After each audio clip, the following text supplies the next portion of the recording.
Hey guys, it's me, Hazel here, and today, this month, is all about National Suicide Awareness Month.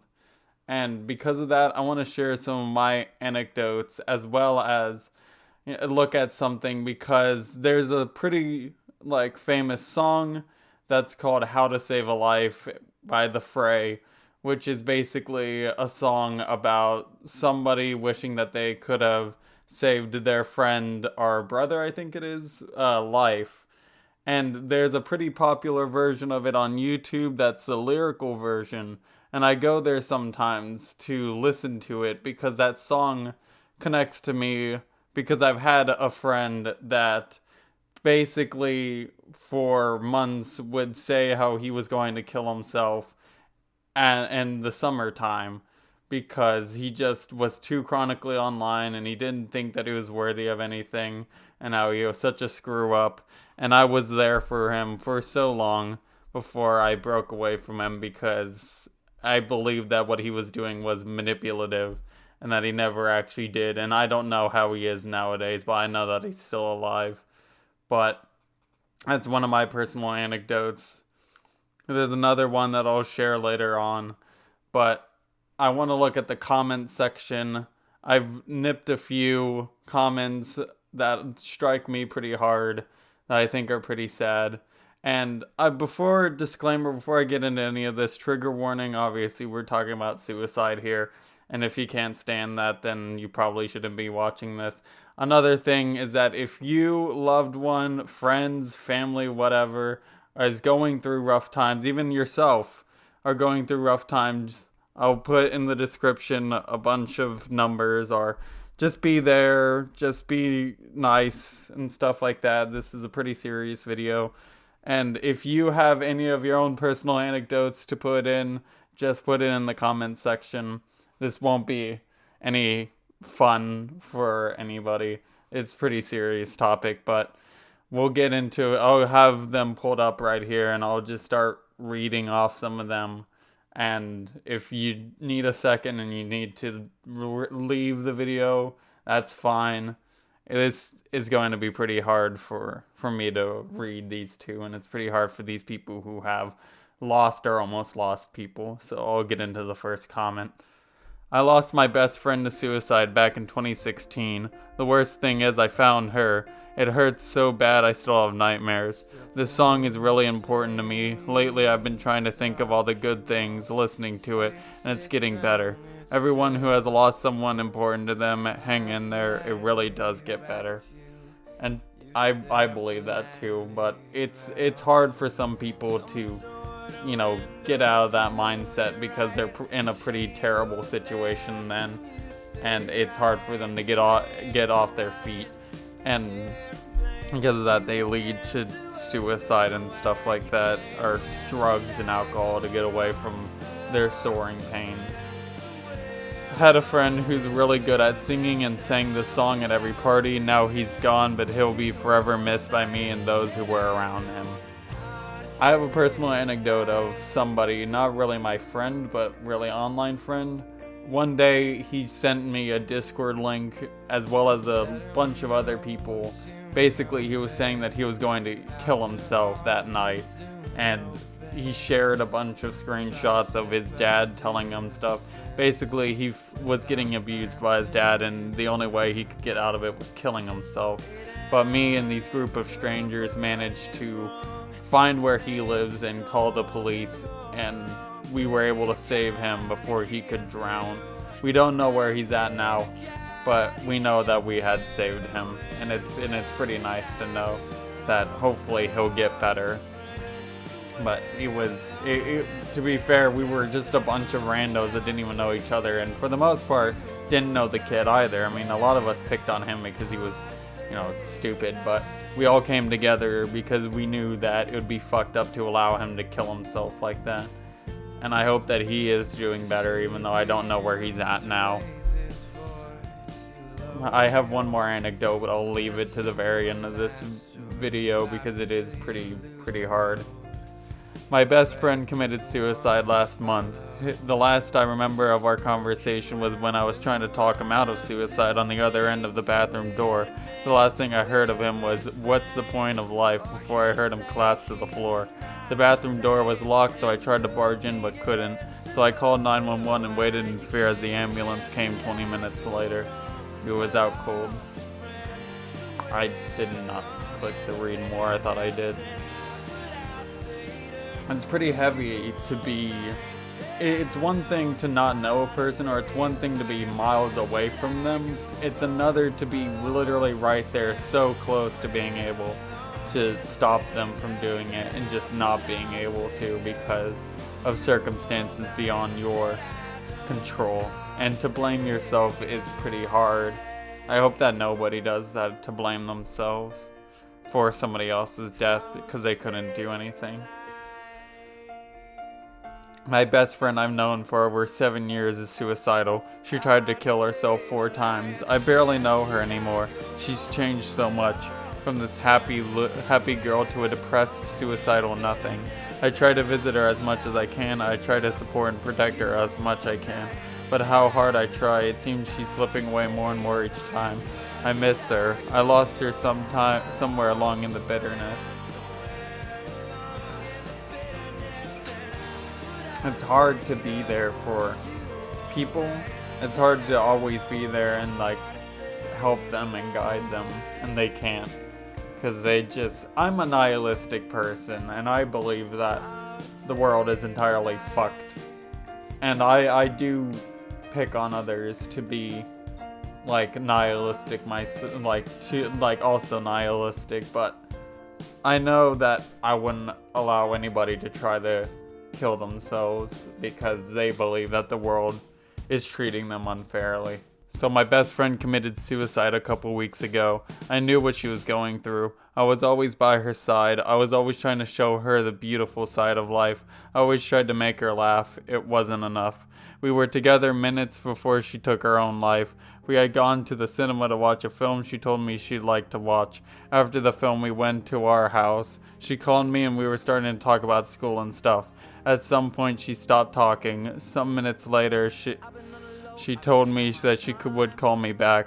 I could hear her breathing as much as she was telling me this. She was crying. I tried calling her, but she wasn't picking up. An hour later, my phone rang and it was her brother. I could tell he was holding his tears back. He told me the news and I hung up. I clasped the floor crying. I miss her so much. This song makes me cry a hell of a lot. It reminds me of my father who committed. After his death, it felt like our entire family is falling apart, with all my siblings getting into bad relationships and being manipulated into things, the worst of their own parent. I was only 2 or 3 when my father died, so it hurt that I didn't have much of a memory of him. I'm scared one day that I might forget him, but I know that I won't. Forgetting people after they commit suicide is something that you really can never do. It's the same as when somebody dies of cancer or something like that.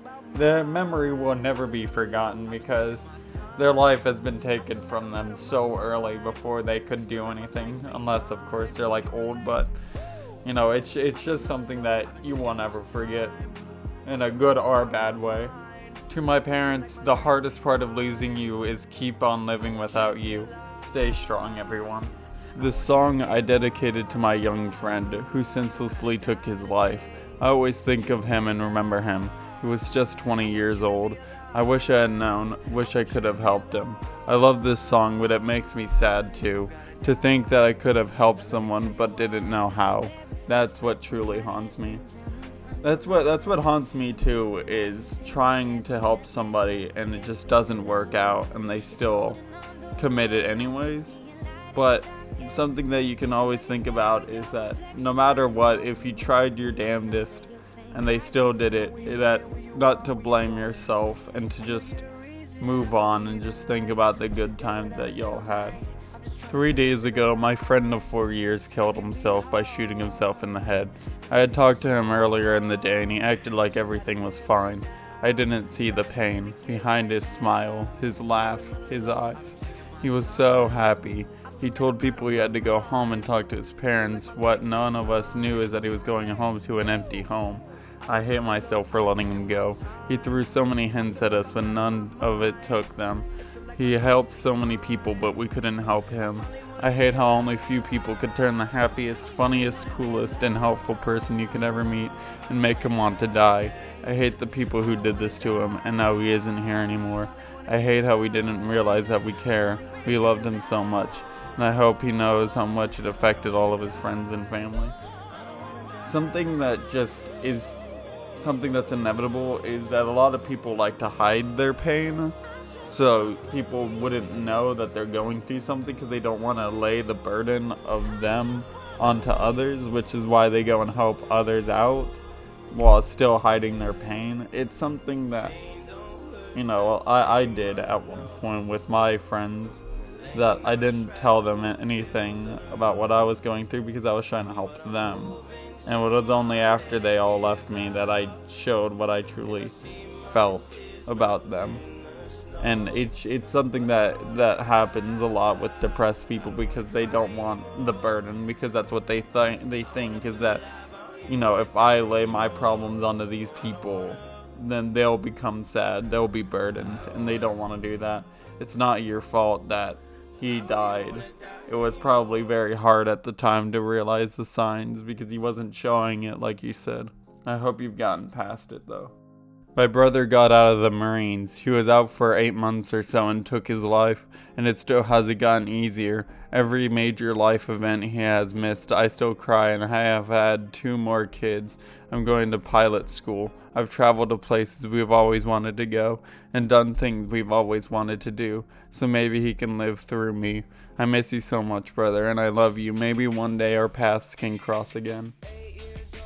Doing that to try to honor him by flying out to places that y'all wanted to go is such a nice thing to do. And I hope that you can go everywhere that you wanted to go with him. And it sucks that he's no longer with you to experience that. But maybe this is the best way to honor him, is by doing this. 15 years I tried to help him, but he was too ill. I hoped I could stop him from feeling the need to risk his life every day by self-medicating, be-quieting, or calm his horrific voices. One took the form of a man who sexually abused him as a child, coming back as an eternal internal bully, tormenting him, threatening day and night for years on end. When he developed schizophrenia almost 10 years after it happened. Schizophrenia is being linked to increasingly to substantial sexual abuse. Unfortunately, by the time a lot of people disclose it, they are too ill, and that's hard for professionals to tell if it's delusion or not until they get to know them as well as their family and close friends. So now he's gone, likely a mix of drugs, as many as he could to calm the voices, and physical medical condition that the doctors ignored for so much longer than they could have. I wish doctors and nurses could have been more trained to communicate with the neurodivergent, or that there were more mental health advocates at hospitals, and as conditions like schizophrenia can make it hard for people to report illness. It's not just voices and delusions, but a whole range of symptoms that'll affect how you see the world, including disorganized thinking and poverty of speech. He's at peace now. I'm devastated. I miss my gentle, sweet-natured, kind, funny friend with a unique perspective on so many things. I know he didn't want to carry on any longer, but it still hurts more than he ever could imagine. It feels like the best option was for him to do that, especially at the time, because it didn't seem like it was going to get any better for him, and to try to carry on with that burden seems like something that he didn't want to continue on with. I remember my friend's boyfriend hung himself. I did my best to help him, did everything I could, but instead I saw him slip into alcoholism until it got to a point I had no choice but to cut him off or be dragged down with him. Every time I heard this song, I'm reminded of that. It's something I wish I could have prevented. It's something that you almost can never really prevent, because a lot of the times their minds are already twisted enough to believe that this is the best outcome. One day I got a very odd feeling and I knew something is very wrong. I texted you asking if you're okay. My message never got through. I tried to reach you on every single platform without success. I was just hoping that your phone broke or you lost your phone. But my worries kept getting bigger, so I tried to reach out to your parents, not having their number, so I stayed up all night trying to find out, calling them the next day. And the moment your mom told me I should sit down, I knew you were not here no more. I broke down, not understanding why I had to lose you. She told me that the next day is the last day you could see him for one last time, so I went there. 2 hours car drive, not going to work because I wasn't thinking clearly. My head was a mess, so many questions. Then I saw you lying there, realized you can never come back, your skin cold. Until that point, I didn't know exactly what happened. All I know is that you took your own life. But as soon as I saw your throat, it was clear to me. And I just didn't want to believe that you were the one saving my life, but I couldn't save yours. It's already been 7 months, and I miss you every single day. I think about you every single day. I can't wait to run into your arms when my time comes. And I miss you, and I love you so much as best friend. To this friend I lost, I did you wrong. At the time when I said hurtful words, I wasn't aware it was the last time I could see you in this world. It has been 5 years already, yet I have the same bitterness in my heart when I remember you. And if I knew then about it, I would have told you how much I loved you. It has been 3 years since the last time I saw you in my dreams. I saw you were sleeping soundly when I woke you up and looked at me in the eyes full of stars. And you finally smiled at me. I hope that there was a sign that you forgave me. Rest in peace, my dear. May God fill your soul with all the joys in life of this universe. My best friend of 8 years died of cancer just a few days ago. We ended on bad terms. I said a lot of hurtful things to her. I apologized for everything I said, but I knew it wasn't enough to fix it. I tried calling her, but she never answered. I gave up when I knew I shouldn't have. I just buried her in the back of my mind. Thought she'd live another year. I checked her Instagram like I always did, even when we didn't talk. And the last 2 posts she made is basically telling everyone that she's dying. The last post broke me to the most. She said, sometimes the only thing you need is to just show up no matter what. I don't know how to end this, but yeah, I guess that's what this song has made me think about. All I could think about right now is my uncle. Unfortunately, had ended his own life back in August. I miss him. He was probably the only other man I felt comfortable around, a person I could be myself around. This entire journey of grieving is going to be tough, and just knowing that regardless of how long it takes, you're not alone. We got this. It's hard. And to those who recently lost a loved one or a friend to suicide, you have my condolences. So now let me give you my final thing. The reason why I did make this video in the first place. And I did get permission from my grandma to do this. But back in April of this year, my grandpa went out to his shed and took his own life. My grandma found him in his shed. And by that point, it was already too late. It was heartbreaking to hear whenever my dad gave us the news that day. And sometimes I do think about him and miss him a lot. I didn't know him that much, but I do have some fond memories of him. I want to thank all of y'all for getting to the end if you did, and it's sad that this is how it has to end, but again, if anybody is going through anything, comment under this video. Most likely I'll try to respond to help out, and there will be some numbers underneath this video for anywhere that you may be suffering or somebody else may be suffering. This is the end of the video, and this is National Suicide Prevention Month. Let's see if we can prevent anybody else from committing suicide from this video.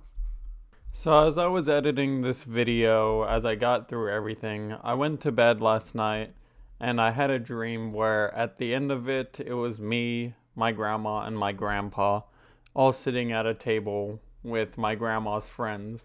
And she was talking about my grandpa as if he wasn't there while I could see him. And he was making his usual jokes. But at the end, he made a joke about his shoes and put them on. And I looked outside and I saw him fade into the high grass, just disappear for possibly the last time. And I woke up immediately and I began to cry. I miss him even if I don't show it. And I know that my grandma will watch this because I told her about it. So I just wanted to implement this in as like one final thing. I miss you, Grandpa.